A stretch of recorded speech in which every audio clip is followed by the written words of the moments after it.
Life's knocked you down. You're carrying that weight. Those mistakes, those regrets. But listen up. That's not your destiny. It's just a chapter. Today we're turning that page. Your past. It's a minefield of what-ifs and if only. We've all been there. That promotion you missed, the relationship that crashed and burned, the opportunities you let slip through your fingers. They haunt you, don't they? But here's the truth. They don't define you. They never did. Today we're going to rewire your brain.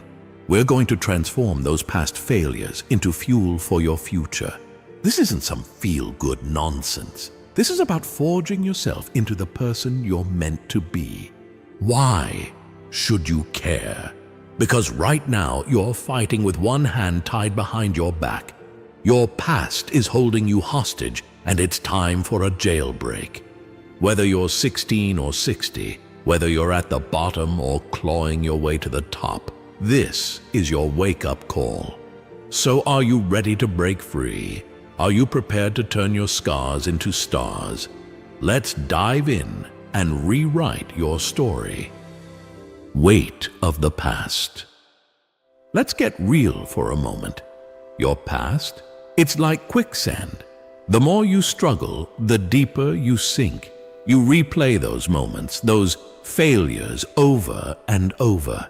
It's a broken record, and you're the needle stuck in the groove. Think about it. How many times have you stopped yourself from taking a risk because of what happened before? How often do you hear that voice in your head saying, "Remember what happened last time"? It's paralyzing, isn't it? This isn't just in your head. Science backs it up. Our brains are wired to remember negative experiences more vividly than positive ones. It's called negativity bias. Back in the day, it kept us alive. Now, it's keeping you from living. Let me paint you a picture. Imagine carrying a backpack. Every regret, mistake, missed opportunity, you toss it in day after day, year after year. How heavy is that pack now? How fast can you run with all that weight? But here's the kicker. You're not just hurting yourself. The weight affects everything. Your relationships, your career, your dreams. You're not showing up as your best self because you're too busy being your past self. And let's be honest, it's comfortable in a twisted way, right? Dwelling in the past gives you an excuse. I can't succeed because of what happened. It's a get-out-of-jail-free card for not taking risks or putting yourself out there. But ask yourself this, is that backpack worth the life you're missing out on? Are those old stories worth sacrificing your future for? Here's the truth, and it might sting a little. The past is only as powerful as the meaning you give it. You're the author of your story. Right now, you're letting your past hold the pen. It's time to snatch it back. Reframing the past. Your past isn't a prison. It's a classroom. Every setback, every fumble, every faceplant into the dirt. That's not failure, that's education. Think about it. You learn to walk by falling. You learn to talk by babbling nonsense. Why should life be any different? Let's borrow a page from the Stoics. These ancient philosophers had a revolutionary idea. External events don't hurt us. It's our judgment about them that does the damage. Marcus Aurelius, Emperor of Rome, said, "You have power over your mind, not outside events. Realize this, and you will find strength." So how do we do this? How do we turn our past from a burden into a boost? First, stop seeing yourself as a victim. You're not a punching bag for fate. You're a warrior in training. Every hit you take, that's just toughening you up for the next round. Second, get curious. Instead of beating yourself up over past mistakes, ask yourself, what can I learn from this? That failed relationship may have taught you what you really need in a partner, and that job loss may have shown you what you're truly passionate about. Third, practice gratitude. Yeah, I know, it sounds soft, but hear me out. What if every bad thing that happened to you was actually setting you up for something better? That breakup, it freed you up to meet the right person. That setback at work, it pushed you to start that business you've been dreaming about. Here's a challenge for you. Take your biggest regret, the one that keeps you up at night, and then find 3 ways it made you stronger, wiser, or more resilient. I'll wait. Done? Good. That's the power of reframing. You just turned poison into medicine. Remember, your past doesn't define you. It refines you. It's not about forgetting what happened. It's about changing what it means. You're not erasing your history. You're rewriting it. So, are you ready to stop being a prisoner of your past and become a student of it instead? Learning from failure. Let's cut to the chase. Failure isn't your enemy. It's your greatest ally. Every time you fall, you're not falling behind. You're falling forward. Think about the last time you failed. The gut-wrenching disappointment, the shame, the self-doubt. Now, imagine if you could harness that energy. Turn that pain into power. Epictetus, a Stoic philosopher who was born into slavery and rose to become one of the greatest thinkers of his time, said, "It's not what happens to you, but how you react to it that matters." Let that sink in. Your failure doesn't define you. Your response does. Here's a hard truth. Success is a lousy teacher. It's seductive. It makes you think you're invincible. Failure keeps you hungry. It keeps you humble. It keeps you learning. Let me ask you this. Have you ever met someone who's never failed? I'll tell you what they look like. Soft, untested, unprepared for life's real challenges. Now, think about the people you admire. The ones who've achieved greatness. I guarantee you, their path wasn't a straight line. It was a messy, chaotic scribble of attempts, failures, and comebacks. Take Thomas Edison. The man failed 1,000 times before inventing the light bulb. When asked about it, he said, "I have not failed. I've just found 10,000 ways that won't work." That's the mindset of a winner. Or consider J.K. Rowling.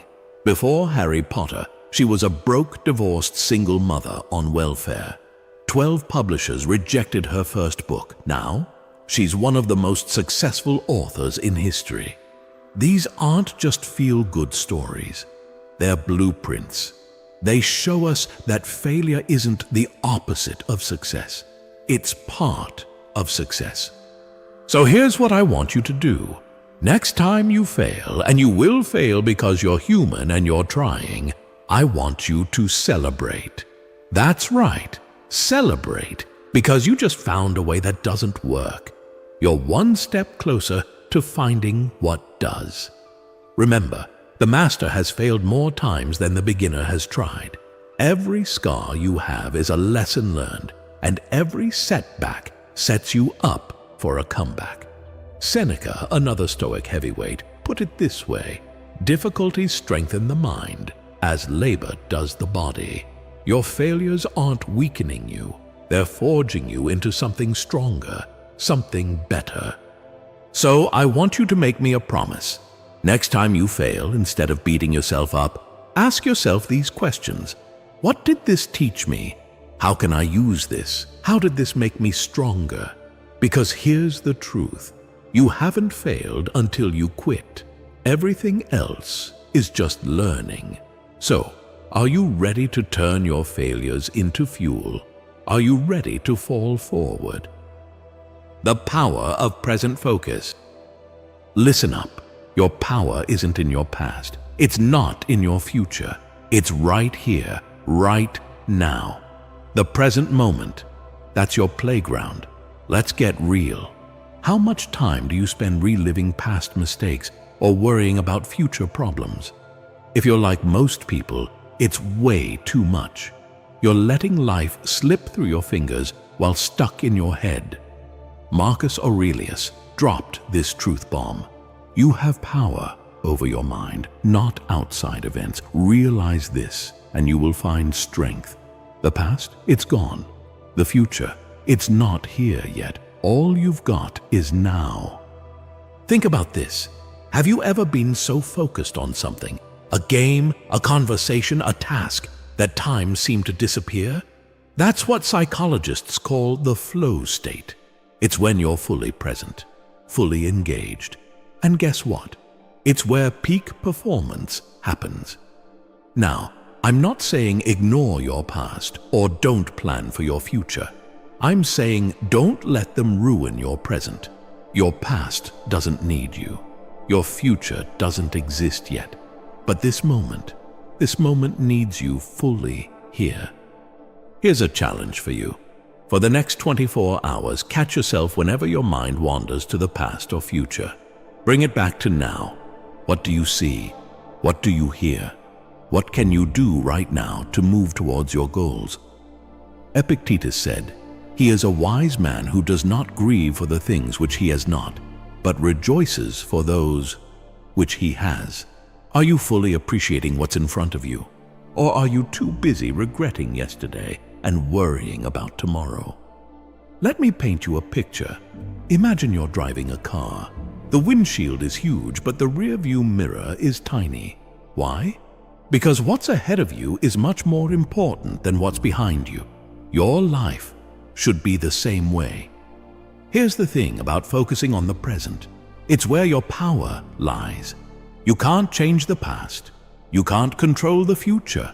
But right now, this moment, you have the power to choose, to act, to change. Buddha, not a Stoic, but hey, wisdom is wisdom, said, "The secret of health for both mind and body is not to mourn for the past, worry about the future, or anticipate troubles, but to live in the present moment wisely and earnestly." So here's what I want you to do. Take a deep breath next time you dwell on the past or are anxious about the future. Feel your feet on the ground. Look around you. Ask yourself, what can I do right now to make progress? Remember, life isn't something that happens to you. It's something that happens right now, in this moment, and you have the power to shape it. So are you ready to seize the present? Are you prepared to live fully in the now? Breaking the chains of expectation. Your life isn't a script written by others. It's your story to tell. Society, family, friends, they all have expectations.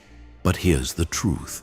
Those expectations are their limitations, not yours. The ancient Chinese philosopher Lao Tzu said, "Care about what other people think, and you will always be their prisoner." Let that sink in.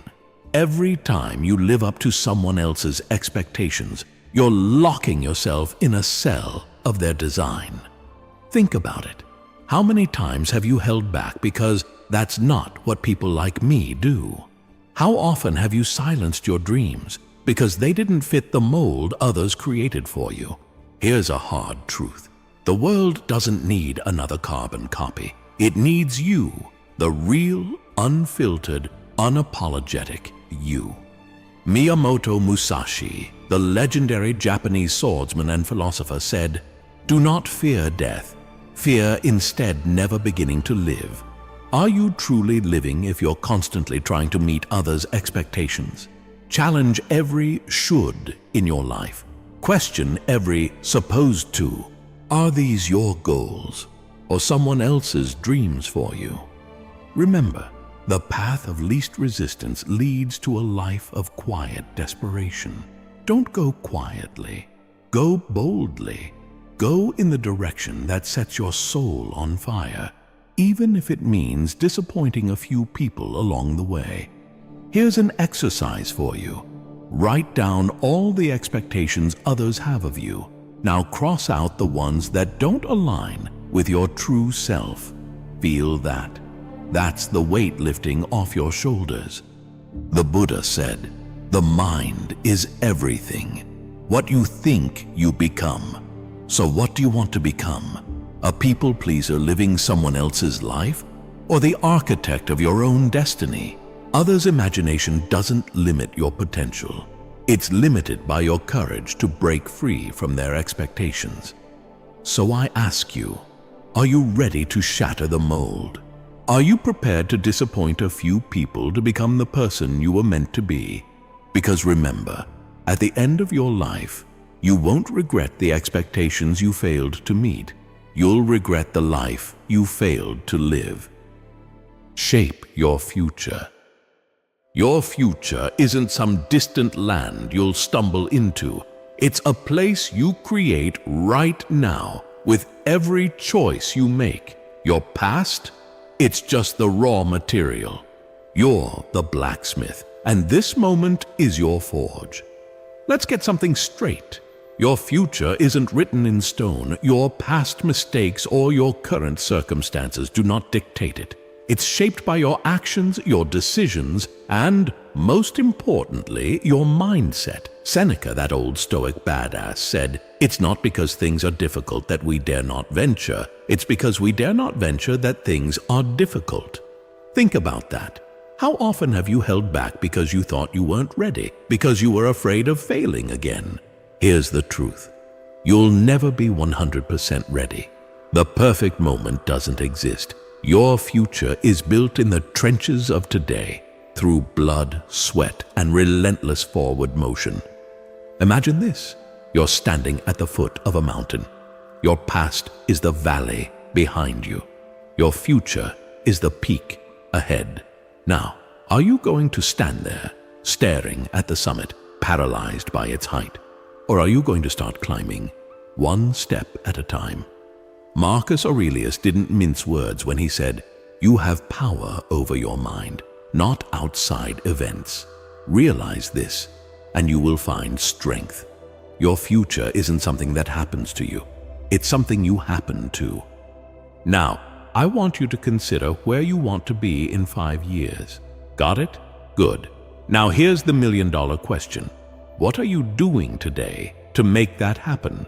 Because your present actions create your future self. Remember this. Every great achievement in history started with a single step. The Great Wall of China began with one brick. Your transformation starts with one decision right now. Here's a hard truth. Your past doesn't equal your future unless you live there. You're not a tree. You're not rooted to one spot. You can move. You can grow. You can change. Epictetus dropped this gem. First say to yourself what you would be, and then do what you have to do. It's not enough to dream about your future. You've got to put in the work to make it real. So here's what I want you to do. Take out a piece of paper. Write down your vision for your future. Now underneath that, write 3 things you can do this week to move towards that vision. Not next month, not next year. This week. Remember, your future is created in the present. Every decision you make and action you take is a brushstroke on the masterpiece of your life. So are you going to keep rehashing the same old picture? Or are you ready to create something new? Your past has brought you here, but it doesn't get to decide where you go next. That power lies with you, right here, right now.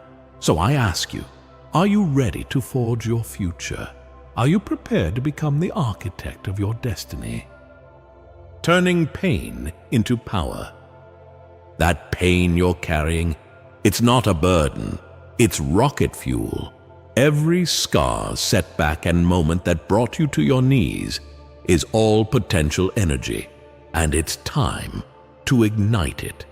Nietzsche, who was heavily influenced by Stoic thought, said, "That which does not kill us makes us stronger." But I'll take it a step further. It doesn't just make you stronger, it makes you unstoppable. Think about it.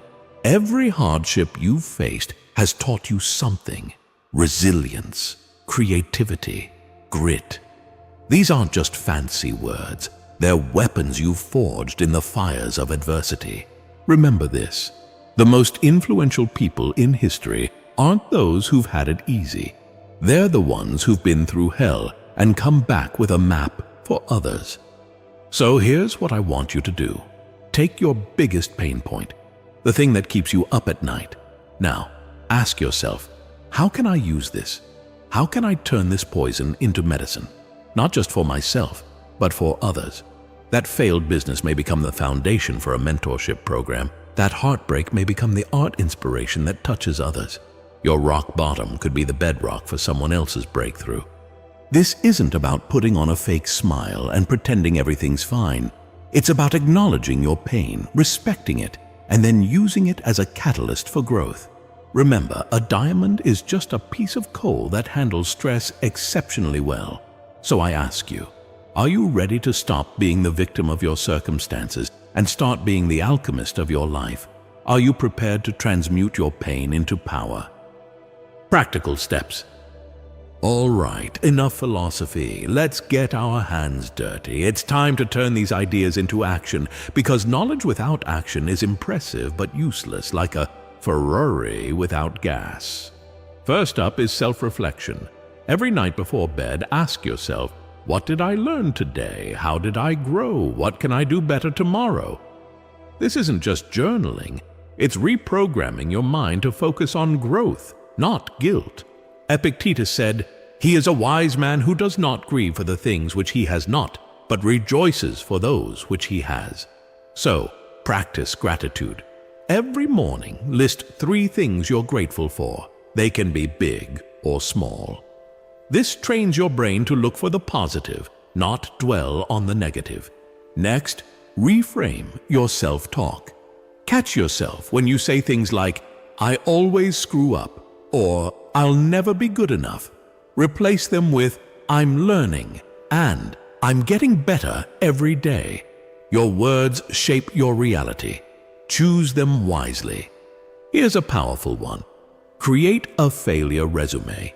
List your biggest failures and what you learned from each. This isn't a pity party. It's a celebration of your resilience. It's proof that you can take a hit and keep moving forward. Marcus Aurelius wrote, "You have power over your mind, not outside events.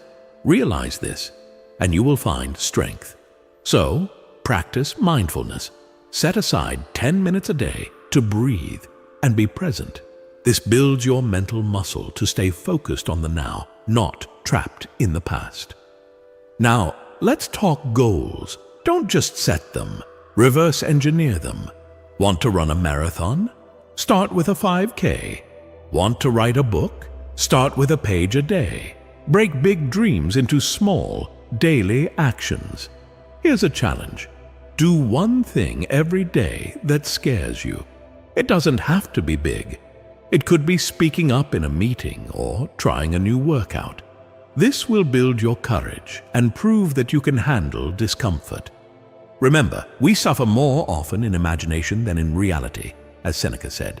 So, practice visualization. Spend 5 minutes a day imagining yourself succeeding, overcoming obstacles, and becoming the person you want to be. Use this to your advantage, because your mind can't always distinguish between imagination and reality. Lastly, surround yourself with growth-minded people. Find mentors, join groups, and read books by those who've overcome similar challenges. Your environment shapes you. Make sure it's shaping you in the right direction. Now, I know what you're thinking. This sounds like a lot of work, and you're right, it is.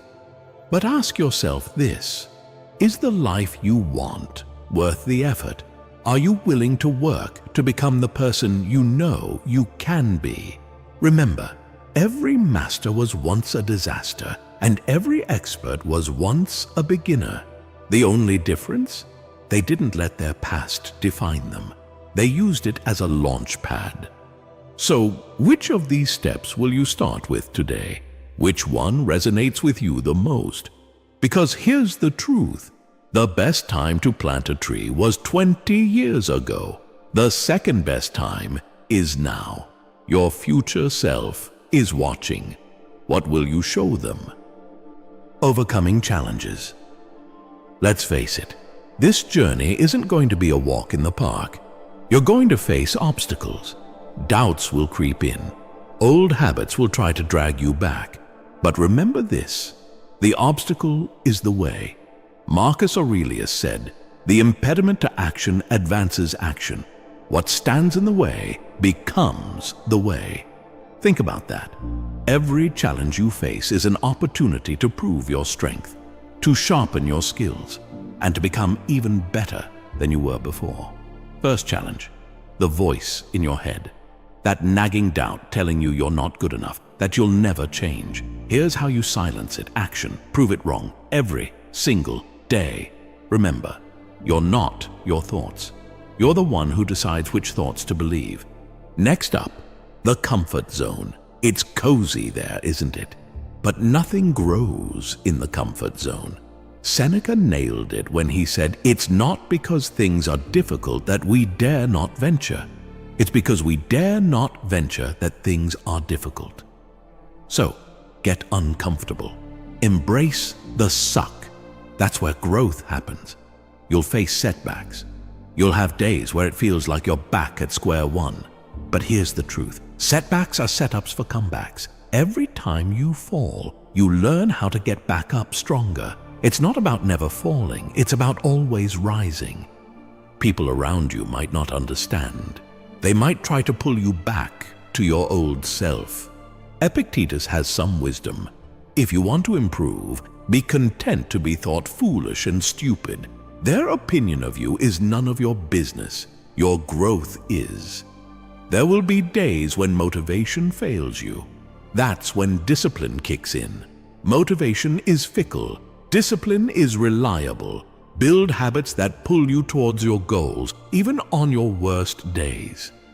You might feel like an imposter, like you're faking it. Good. That means you're pushing your boundaries. Remember what Aristotle said. We are what we repeatedly do. Excellence, then, is not an act, but a habit. Keep showing up, keep doing the work, and eventually you'll become who you're pretending to be. The hardest challenge? Patience. In a world of instant gratification, real change takes time.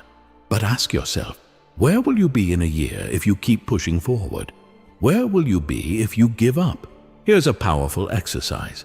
Visualize your future self, thanking yourself for not giving up and for pushing through hard times. How does that feel? Let that feeling fuel you. Remember, every hero's journey has challenges. Without the dragon, there's no hero. Your challenges aren't stopping you from becoming who you're meant to be. They're shaping you into that person. So I ask you, what's your dragon? What's the biggest challenge standing between you and the life you want? Name it, face it, and remember, the bigger the dragon, the more glorious the victory. You've got this, not because it's easy, but because you're strong enough to handle hard. So are you ready to face your challenges head on? Are you prepared to turn your obstacles into opportunities? Call to action. The past is a place of reference, not a place of residence. Who said that? It doesn't matter. What matters is whether you're ready to live it. Are you prepared to stop being a prisoner of your history and start being the architect of your destiny? Look around you. See that guy at the gym, pushing through his last rep when every muscle is screaming to quit. He's not just building muscle, he's building resilience. That woman giving a presentation despite her hands shaking. She's not just sharing information, she's conquering fear. These are modern-day Stoics. They're not wearing togas or pontificating in ancient forums. They're in boardrooms, classrooms, and even in your mirror. Take Ryan Holiday, for example. This guy turned ancient Stoic wisdom into best-selling books and a thriving business. He didn't let his past as a college dropout define him. Instead, he used those lessons to fuel his success. Or consider Rear Admiral James Stockdale, who survived 7.5 years as a prisoner of war in Vietnam. His secret weapon? Stoic philosophy. He said, "I never lost faith at the end of the story. I never doubted that I would get out and prevail in the end, and turn the experience into the defining event of my life, which, in retrospect, I would not trade. These aren't superhumans. They're people like you who decided to take control of their story. So here's my challenge to you. Start today. Not tomorrow, not next week. Today. Pick one thing, just one, that you've been avoiding because of past failures or fear. Now do it. Take that first step. Remember, courage isn't the absence of fear. It's action in the face of fear. Write this quote from Marcus Aurelius and stick it where you'll see it daily. You have power over your mind, not outside events. Realize this, and you will find strength. Your past doesn't define you unless you let it. Your future is not set in stone. It's shaped by the choices you make right now, in this moment. So what's it going to be? Will you keep letting your past write your story? Or are you ready to pick up the pen and become the author of your own life? The choice is yours. The time is now. Your future self is watching. Make them proud. Now, go out there and show the world what you're made of. Because remember, you're not just capable of change. You are the change. Let's do this.